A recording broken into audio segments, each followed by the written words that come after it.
Hey everyone! Welcome to the second episode of the Exploration series. In this series, we pick a familiar favorite and explore some different versions of it from around the world. My name is Amy, and last week we made some delicious Chicago deep dish style pizza. And you should totally check out that video because that pizza was so amazingly good, it was crazy. We are staying in the US for one more week, but we're taking a road trip to the East Coast for one of the United States' most iconic pizzas. Yep, I'm talking about the New York style pizza, originating in Manhattan and commonly attributed to Lombardi's, which opened in Little Italy in 1905, and just like Chicago's Pizzeria Uno, Lombardi's is still in operation today. The most defining aspect of the New York slice is the crust, which is much larger and thinner than the Italian Neapolitan pizza that was its inspiration, and gives this pizza its traditional foldable slice, which is considered by many to be the correct way to eat a slice of New York style pizza. Part of this is attributed to the method of baking, which was traditionally in a coal-fired masonry or brick oven. Sadly, I don't have one of those, so we're going to do our best with the oven in my kitchen. And up front, this dough does have to go in the fridge for at least 24 hours. So let's make this dough. To a food processor, add 4.5 cups of flour, 1.5 tablespoons of sugar, 1 tablespoon of kosher salt, and 2 teaspoons of instant yeast. I pulse this together just a couple of times to get the dry ingredients all mixed up. And now come the wet ingredients. We need 3 tablespoons of extra virgin olive oil and 1 3/4 cups of warm water, and mine was right around 108 degrees Fahrenheit. It's important to keep the water under 110 Fahrenheit because if it's too hot, it can kill the yeast. I just run my tap with a thermometer in the water flow, and when it hits 105 to 108, I know I'm good to go. Now, we're going to pulse this until the dough comes together and starts rolling around on top of the blade. This only took about a minute or so. This came together really quick. The dough will be kind of sticky at this point, but it doesn't stay that way for long. Next, we're going to turn our dough out onto a well-floured surface and knead it just a few times. What we're looking for is for the dough to get the window pane, where it doesn't break when you gently stretch it and you can start to see some light through the dough. This took me about 3 rounds of a couple kneads each, which was really only about a minute total. This is also a nice soft dough, so the kneading is really quick. It's not strenuous at all. The stickiness will also go away, leaving a soft, somewhat tacky dough. Now we're just going to make it into a big ball, put it into a container, and store it in the fridge for at least 24 hours. But you can also leave this in the fridge for up to 5 days before making the pizza with it. This whole process of getting the dough together only took about maybe 15 minutes, what with gathering the ingredients, mixing everything up, little quick kneading to finish. However, the container I chose at first was much too small, and a few hours later I saw the dough opening the container by itself as it expanded, so I ended up moving it to a very large bowl. We'll pull this bowl out of the fridge about 2 hours before making the pizza to allow it to come up to temperature and finish rising. Alright, on to day 2. I pulled the dough out and I set it to the side about an hour ago, and now I am ready to make the sauce.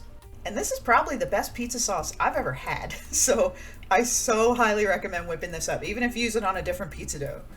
We start with the food processor again, although you could probably just use a blender for this too. Pour a 28-ounce can of San Marzano whole tomatoes into the food processor and blend those up until they become a nice tomato sauce, and set that to the side for the minute. For the garlic, we need 2 cloves, and we'll grate these with a microplane. You can see here, I still had some garlic left over because I didn't want to grate my fingers too, so I just minced those up. You could probably also just mince all the garlic to begin with, since this sauce simmers for a good while on the stove, so the garlic ends up just kind of melting into the sauce anyway. Now, we're going to take a yellow onion, peel off the outer layer, and cut it in half, root end to stem end. Chop off the ends and leave it like that in these 2 big, gigantic onion halves. And that's all the prep, and now we're ready to cook our sauce. To a medium saucepan, add a tablespoon of butter and a tablespoon of extra virgin olive oil. We're going to heat this over medium heat until they're melted, and then I add 1 teaspoon of dried oregano, a pinch of red pepper flakes, and a good-sized pinch of kosher salt. Last, we add our garlic, and we stir this around until the garlic becomes fragrant, which should be only about 15 to 30 seconds. Now that it's fragrant, we want to add our onions with the cut side down so that they look like a pair of big dumplings, and then pour in our tomato sauce. Give this a good stir, get the spices and oil all mixed in, and then add 1 teaspoon of sugar. Lastly, we're gonna make recipe substitution. If you have fresh basil, you want to add 2 6-inch sprigs of basil with the leaves still attached to the stems.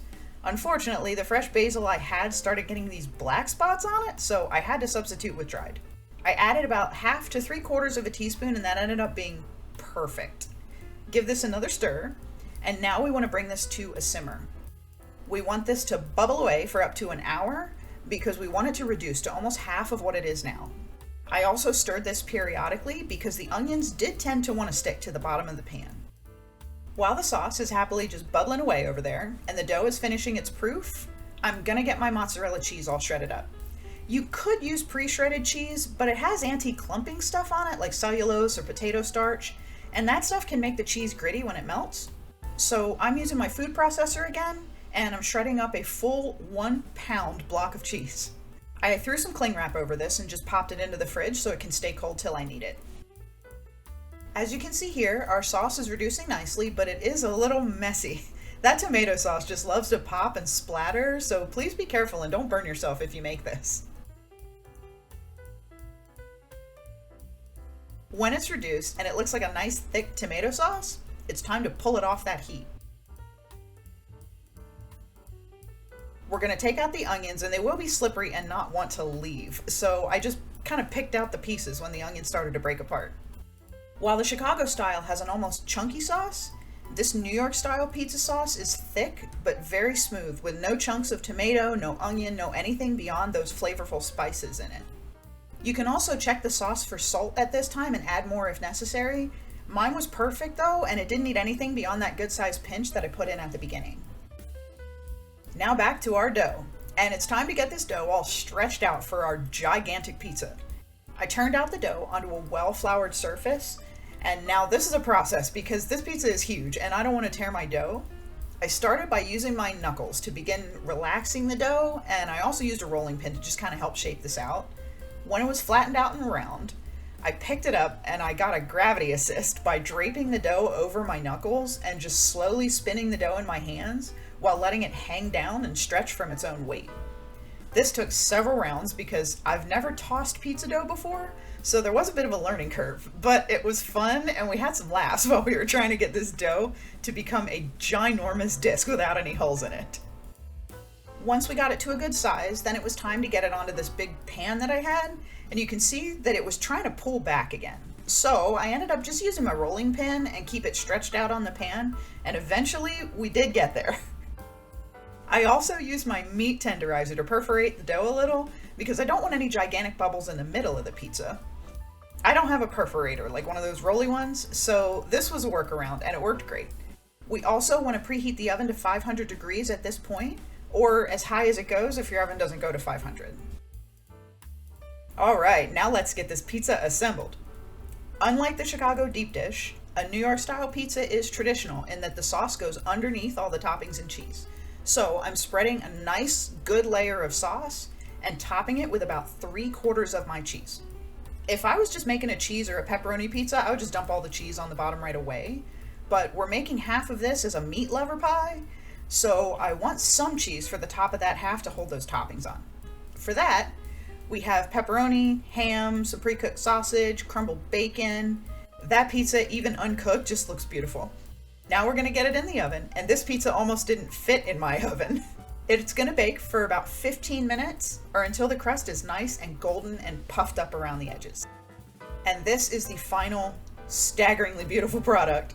There is just something about a fresh homemade pizza that just puts all other pizzas to shame. And this pizza was absolutely incredible.